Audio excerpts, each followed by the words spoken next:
Informé. L'actualité, c'est d'abord le lancement ce jeudi par les FARDC et des opérations militaires dénommées Sokola 2 pour le désarmement forcé des rebelles rwandais des FDLR.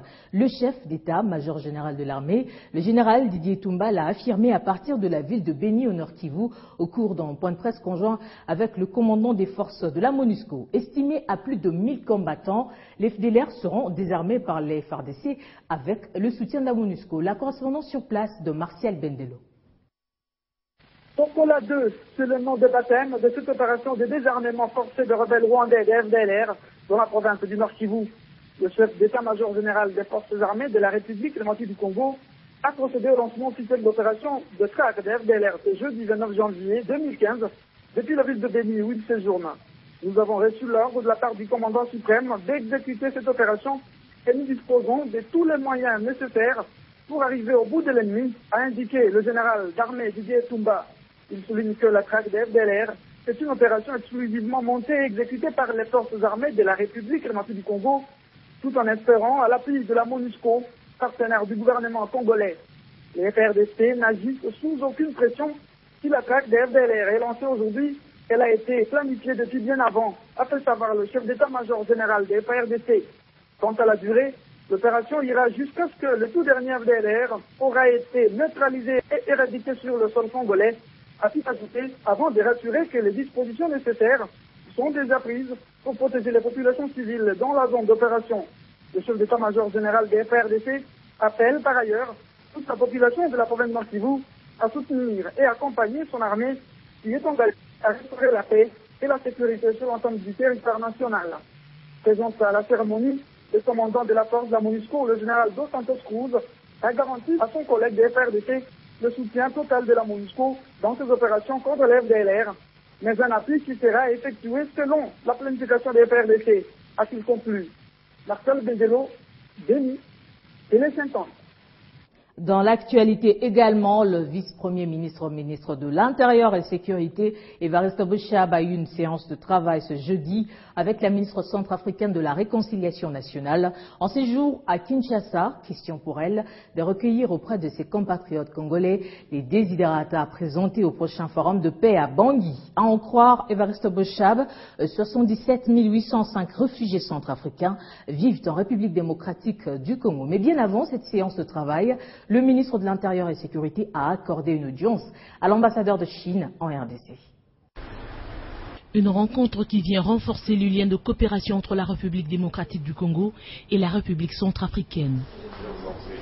Arrivé à Kinshasa, Jeannette Detoua, ministre centrafricaine de la Réconciliation nationale, vient rencontrer ses compatriotes réfugiés en RDC suite aux exactions perpétrées par les Séléka et Anti-Balaka. Un travail se fait déjà par le HCR et également l'État congolais pour d'abord mettre en condition ceux qui fuient, qui sont revenus dans ce pays, les recenser et écouter leurs préoccupations. Occasion pour la patronne de la Réconciliation nationale centrafricaine de s'imprégner de l'expérience des résolutions des conflits armés en RDC, d'où la présence des experts des différents services de l'intérieur. Voilà, je repars avec vraiment suffisamment d'outils pour aller apporter mon appui en tant que ministre de la Réconciliation nationale. J'aurai vraiment des outils à mettre à la disposition de mon pays pour qu'on puisse réconcilier tous les Centrafricains. Pour renforcer les relations de coopération et d'amitié entre la RDC et la Chine, dont la communauté vivant à Kinshasa était victime de pillage, Évariste Boshab a rassuré l'ambassadeur de Chine en RDC de la ferme détermination du gouvernement congolais à protéger tous ceux ayant choisi la RDC comme leur seconde patrie. Parlons nouvelles technologies dans ce journal. Il s'est ouvert à Kinshasa le premier atelier de formation de MEXT et JAXA sur le traitement des données satellitaires en Afrique. Cette activité qui se tiendra jusqu'au 30 janvier s'articule autour de deux axes majeurs du programme du gouvernement. La nécessité de construire un État efficace dans ses fonctions régaliennes et dans sa capacité de soutenir le secteur privé, les impératifs de développer les infrastructures de base ainsi que les services dont le sont surtout de redynamiser les principaux secteurs de production. Thomas Louaka, vice-premier ministre des Pété Antique, a représenté le premier ministre Matata Ponyo à cet atelier. Et puis la campagne de promotion de l'industrie congolaise, initiée par le ministre Germain Kambinga, poursuit son bonhomme de chemin. Quelques jours seulement après son lancement, le patron de l'industrie congolaise est sur tous les fronts dans le cadre d'une série de descentes auprès des industriels, question de mettre en lumière les potentialités locales. Réveiller les industriels et leur dire que nous sommes là pour eux, tel est le message du patron de l'industrie congolaise, Germain Kambinga, auprès des industriels. D'où le sens de cette série de visites initiées dans le cadre de la campagne Made in Congo, lancée il y a quelques jours en République démocratique du Congo. À Marsavco, où le ministre de l'Industrie s'est personnellement rendu avec son équipe, son message est clair. Nous vous accompagnerons afin de relever ce défi ensemble. Que cette entreprise industrielle congolaise a besoin de notre soutien à tous. Doit-on rappeler que Marsavco est un patrimoine national? C'est toute l'histoire du Congo qui est à l'intérieur de cette société. Notre devoir à nous Congolais, c'est de faire en sorte que Marsavco progresse encore. À Tisakine, où le ministre a également effectué une visite, le message est le même. C'est bien là la démonstration que dans ce pays, il y a des possibilités énormes de faire prospérer des industries. La démarche qui est la nôtre dans le cadre du Made in Congo, c'est précisément de mettre en lumière toutes ces potentialités industrielles pour informer le peuple congolais et nous réveiller encore un peu plus, nos gouvernements, dans nos responsabilités de soutien. Faire prospérer les industries congolaises, tel est l'essence de la démarche engagée par le patron de l'industrie qui a promis de son côté le soutien sans condition du gouvernement dans l'encadrement fiscal, la protection à l'égard de la concurrence déloyale ainsi que les facilités diverses. Mais la responsabilité du peuple congolais, c'est aussi de consommer congolais pour voir ces industries prospérer. On se rend cette fois au ministère de la Santé publique qui a organisé ce jeudi une cérémonie de vœux avec les agents, cadres et partenaires à la santé en prélude de la clôture du mois de janvier, période dédiée aux échanges de vœux, vous le savez. Objectif, faire le bilan de l'année 2014 dans ce secteur et également se projeter pour l'année nouvelle. Nous invitons le représentant. Poignée de main et sourire aux lèvres, ce sont là les moments forts qui ont marqué cette manifestation d'échange de vœux au ministère de la Santé publique. Occasion pour les agents et cadres de faire le bilan de l'année qui vient de s'achever, mais aussi se projeter pour l'année 2015. Pour le ministre de la Santé publique Félix Kabange-Numbi, cette année 2015 sera basée sur la couverture universelle de la mère et enfant, l'amélioration des systèmes sanitaires et également la réforme dans l'administration de son secteur. Quoi qu'il y ait eu une évolution positive, mais nous sommes encore loin des objectifs. Ça veut dire que les défis restent majeurs et cela nous interpelle à pouvoir redoubler d'efforts, à pouvoir travailler encore plus. Nous avons mis nos critères principalement sur le travail. La preuve est que, je pense que je peux le dire, j'aurais été le seul ministre de la Santé ayant travaillé pendant 2 ans, plus de 2 ans et demi, et avoir laissé les directeurs centraux en place. À travers cette cérémonie, le vœu du ministère de la Santé publique est de créer une parfaite collaboration avec les agents, cadres et partenaires à la santé. Et que des partis politiques à l'Alliance pour le renouveau du Congo, parti de la majorité présidentielle, 2015 doit être une année de grandes réalisations. Lors de la cérémonie d'échange de vœux organisée ce jeudi à Kinshasa, les cadres et membres de ce parti se sont assignés une nouvelle mission pour réaffirmer le poids de parti sur l'échiquier politique congolais. Une cérémonie plutôt sobre, aux allures d'une réunion politique au cours de laquelle ce parti de la majorité présidentielle a redéfini sa stratégie pour cette nouvelle année 2015.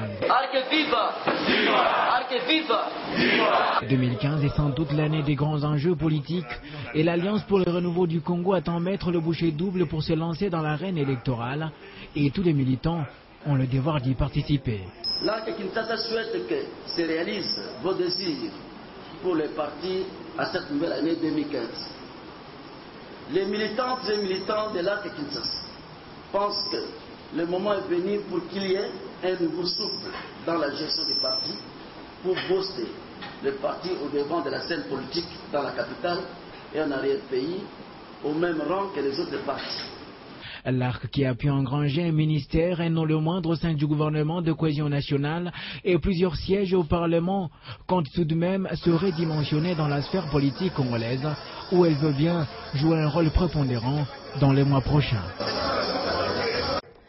Le Japon va intensifier sa coopération avec la RDC dans 4 domaines, dont la recherche scientifique à travers le centre de recherche en énergie nucléaire de Kinshasa. L'ambassadeur de cet empire en RDC, Shigeru Uchiyo, l'a annoncé au ministre congolais de la recherche scientifique et technologie Daniel Madimba lors d'une audience que ce dernier a accordée à une délégation des scientifiques japonais en séjour à Kinshasa. Concrètement, la coopération repensée entre le Japon et la République démocratique du Congo va prendre en compte l'énergie, l'environnement, l'agriculture, la prévention contre les catastrophes naturelles ainsi que celle contre les maladies contagieuses. Le ministère le plus concerné par ces différents domaines, c'est celui de la recherche scientifique et technologie à travers ces différents centres et instituts de recherche. Voilà qui justifie cette première rencontre Madimba Shigeru Uchiyo et scientifique japonais. L'intensification de la coopération nippone avec ce géant de l'Afrique centrale, c'est surtout l'abondance de ses ressources naturelles, nous a confié le diplomate japonais. Dans le domaine 4 complètes domaines. Première, c'est énergie, environnement. Et deuxième, agriculture. Et troisième, désastre nature. À signaler, l'intégration des Congolais au Japon peut surprendre. L'homme à la grande taille n'est pas un basketteur à la NBA, mais plutôt un scientifique, travaillant comme conseiller au Parlement japonais et au ministère de l'Éducation. Né ici au pays, le professeur Mouete Moulwaka croit en cette nouvelle approche de la coopération RDC-Japon. Si la coopération entre la République démocratique du Congo et le Japon se met ensemble, l'autre a la technologie. La République démocratique du Congo a tout ce qu'il possède. Je crois que la République démocratique du Congo serait une grande puissance aussi qui va peut-être conquérir les autres puissances mondiales aussi. Le ministre Daniel Madimba a promis à la partie japonaise une intense et étroite collaboration dans les domaines concernés par son ministère. On va parler cette fois de la Direction générale des impôts qui vient de redimensionner le chiffre d'affaires annuel pour ce qui est des petites entreprises. Ce dernier varie désormais entre 10 et 80 millions de francs congolais. Et pour celles qui relèvent de la gestion des centres d'impôts synthétiques installés sur toute l'étendue de la République, le paiement de l'acompte de l'impôt sur le bénéfice et profit à leur charge pour l'exercice fiscal 2015, revenu 2014, doit intervenir au plus tard samedi 31 janvier 2015. Les contribuables concernés sont donc tenus à s'acquitter de leurs obligations au plus tard vendredi 30 janvier 2015 pour permettre la prise en compte de leur paiement dans le délai légal. Le message que la Direction générale des impôts voudrait bien lancer aux opérateurs économiques, il concerne les opérateurs économiques que l'administration qualifie des petites entreprises.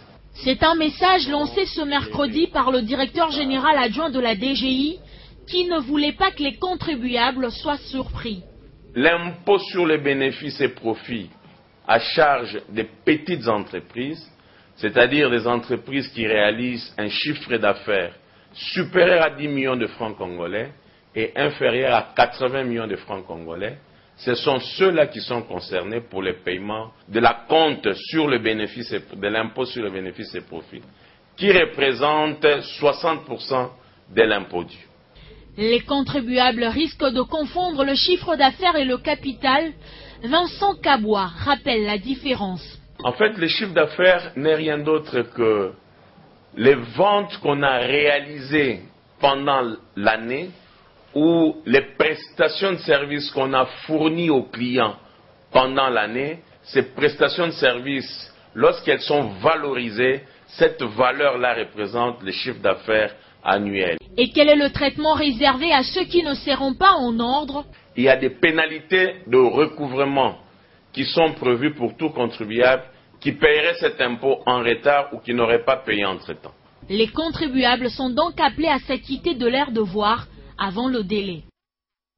Et puis les directeurs et sous-directeurs centraux et provinciaux des douanes de l'RDC ont été évalués au cours de la 9e session des directeurs de douane et accises. Une rencontre qui avait pour but de dresser le bilan de l'année écoulée et fixer les objectifs et stratégies de l'année en cours. Les rideaux de ces assises sont tombés ce jeudi. Ils sont dans cette salle depuis 3 jours pour examiner les résultats de chacun sur l'ensemble des missions lui assignées.